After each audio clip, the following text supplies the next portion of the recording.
Have you ever seen the Evergreen videos from the Brett Weinstein situation? Not really. What did he call that? Oh, I forgot. He has a name for it. It was a little while ago. I don't remember. So Evergreen College, but you know what it was about? Like, not really. So I'm going to give you the simplified version because I'm not going to be able to recall everything perfectly. But Brett was a professor. His wife was a professor. And he had there's this holiday where it's called like a day without black people or something, where all the minorities leave to show you how important they are and how, you know, they're taken for granted. Okay. So this year they said, we're going to do the opposite. All the white people have to leave. And Brett's response was like, well, you can't force people to do something. If you choose to leave to make a point, that's acceptable. Right. So they started calling him a racist and all these other things. And then this big scandal breaks out. I don't know exactly, you know, I did a documentary on it a couple years ago, so it's over on the SCNR channel. But basically, you have these viral clips. In one of them, the school president or administrator or whatever is talking with his hands, and then someone starts complaining that talking with your hands is racist.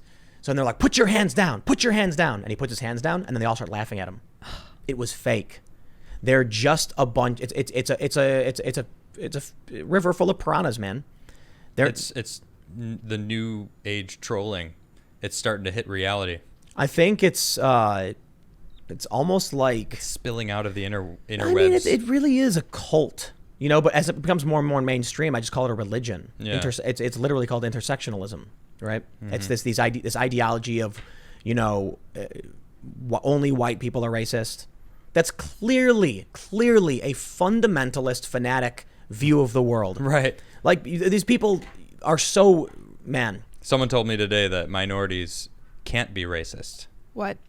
They're like, that's not a thing. They can't be racist. They really believe So basically, I can't be racist. I guess so.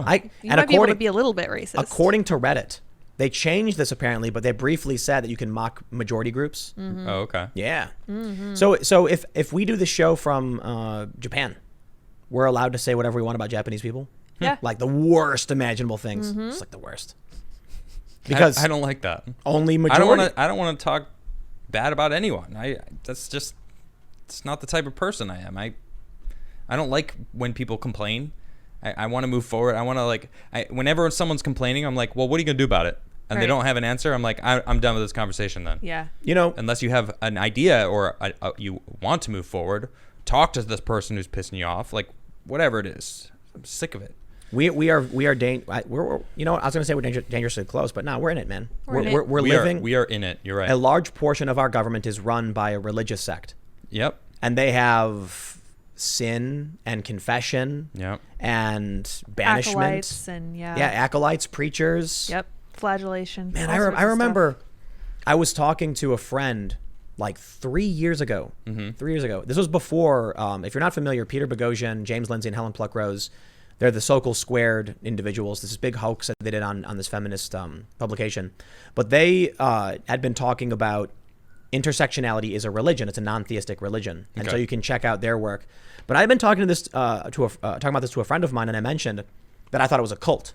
And this is 3 years ago, mind you, so it wasn't as nearly as prominent as it's become today. Okay. And they asked me like, no, it's not. Are there like is someone, you know, like, is there a leader? And I'm like, there are leaders of like different groups, and I would say there are leaders.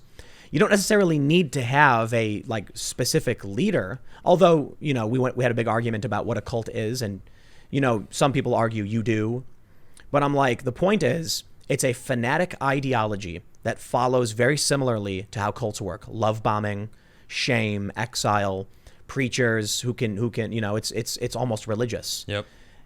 There's that joke, what's the difference between a cult and a religion? And it's, you know, the size. How many people adhere to it? It's a cult until you hit a certain amount of people. Then it's and then you get the tax exempts, and technically you it's become not a religion. true though. Yeah. No, I know. Yeah, there's actually the joke about it, though. Very specific things that religions don't do that cults do. I ended up actually reading about this. Mm-hmm. And so it's a religion. It's a straight up religion. Yeah, like this Marxism thing. Like a lot of the Black Lives Matter leaders are coming out as Marxists, and it's like, you know, Karl Marx was a incredible racist.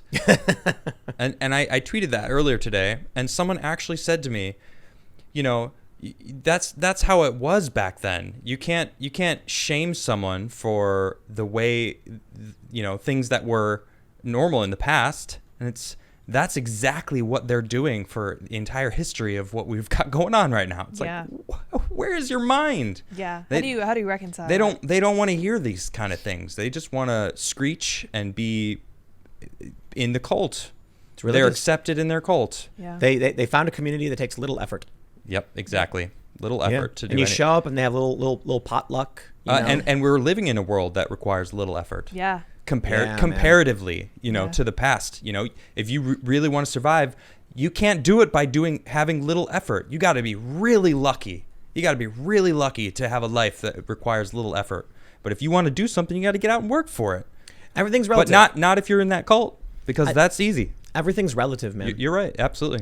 So, I have a friend who a long time ago was talking to me about there's like, the way he described it was there's two classes of people. Okay. They tell you that there's the lower class, the middle class, upper class, whatever. He's like, no, there's two. There's people who have broken the barrier to where they will never want for anything. And they go through an existential crisis. And these are the ultra wealthy. Mm-hmm. And then there's everyone else who lives in a relative state of comfort and is constantly striving to survive. The way the analogy is that if you stand still, you're on a treadmill. And if you stand still, you're moving backwards. If you walk, you're staying where you are. You have to run to try and move forward. Yep. Okay, so I see that, yeah. So you basically have two classes of people. Most people, the 99.99%, are all on the treadmill and they're all running. And this includes people who have hundreds of thousands of dollars and make hundreds of thousands of dollars per year. Okay. Because they don't have independent wealth.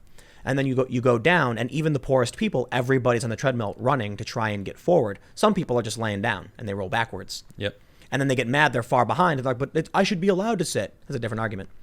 But there are people who've finally made to the end of the treadmill, and then they go through an existential crisis. This is what my buddy told me, because he ended up making, millions of dollars off some product he invented when he was real young. Okay. And then all of a sudden it's like, nothing matters. What do you do? Yeah, he has everything he wants. And he accomplished his goal. Mm-hmm. And so I think what these people today don't realize, there will always be poverty. It's quite literally impossible to get rid of poverty. It's just the definition of what poverty is. Could you imagine, somebody who makes $10,000 a year today in America is considered poor. Could you imagine that living standard 100, 200 years ago? No. It's like the ultra wealthy. Could you imagine, go back 200 years and people are walking around like they're riding horses and the horses are like pooping everywhere and there's poop everywhere, and you have a car with air conditioning. I know, yeah. And true. And they're like, what is this magical vehicle of you must be a king where you come from with this. It's like, oh, actually, no, I'm really poor. It's really bad. It's a bad car, yeah. And all their teeth have fallen out. They're all dead by 30. Their babies are dying. Gangrene, and you're like, gangrene.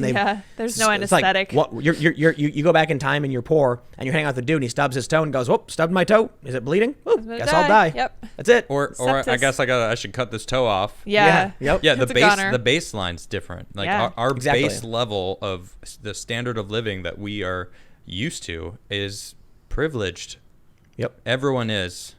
I don't care who you are. I mean, in America is what I'm talking about, because this is obviously the subject at hand. It's like we have air conditioning, we have sewers, indoor plumbing. Yeah, sewers You know are what huge. The greatest force in ending poverty has been? Capitalism. 100%. Yeah. Capitalism. That's it. Communism has only ever made more poverty. Yeah. Fewer people though, because And they all killed. die. Fewer I was just gonna say it kills a lot of Exactly. people. It does kill a lot of people. Like Marx is responsible for over 200 million people dying from we his can't even keep ideologies. track. We Depending can't even on- keep track. It's arguably higher. Yeah, Right. no way. At least 200 million people have died because of his ideologies. It's weird It's that crazy. you're like we mentioned Jordan Peterson in the past, how he says we know when the right goes too far. Mm-hmm. It is weird that we live in a country that can't tell when the left has gone too far, and it clearly It has. seems like Absolutely. it might have. Yeah. Might have. Maybe. Oh, Perhaps. But on a lighter note, Jordan Peterson has resurfaced. he has. Yes, Yay. He's back. He seems to be doing I'm well. glad you're back, Jordan. Yeah. If you watch our show. Of course he does. I don't know if Of course he does. Yeah, he of watches course our he show. does. Oh, okay. Sure, why Yeah, not? man. Someone was like, you should get Jordan on the show. And I'm like, That'd be yes. Oh gosh, yeah, but Mr. Dr. Peterson, we would lovingly accept you on our show to enlighten us Dr. and Lobster, our please. viewers. Yes. Well, you know what I found is interesting is when I hit you up to do the show before you were immersed in all this political stuff. Yeah. You had been, I guess you were reading and listening to Dr. Peterson. Yeah, Yeah, I was introduced to him last year through one of Nishra's friends, and the Maps of Meaning, basically. And it's if you don't know it, it's very enlightening. Check it out. It's the Maps of Meaning on YouTube, and it's basically one of his theories or one of his classes. And you could just go watch it. It's quite long, actually, but absolutely worth it. It's talks about what it means to be human, what we need, our purpose, and what we're lacking nowadays. And he breaks it all down and gives examples, and it's really an incredible watch. So thanks for checking out this clip from the Timcast IRL podcast. We do the show live Monday through Friday at 8 p.m. If you want to catch the full show, tune in to this channel, subscribe, hit the like button, or check us out on iTunes and Spotify, and we will soon have this podcast up for free on all podcast platforms. Thanks for hanging out, and we'll see you all in the next episode.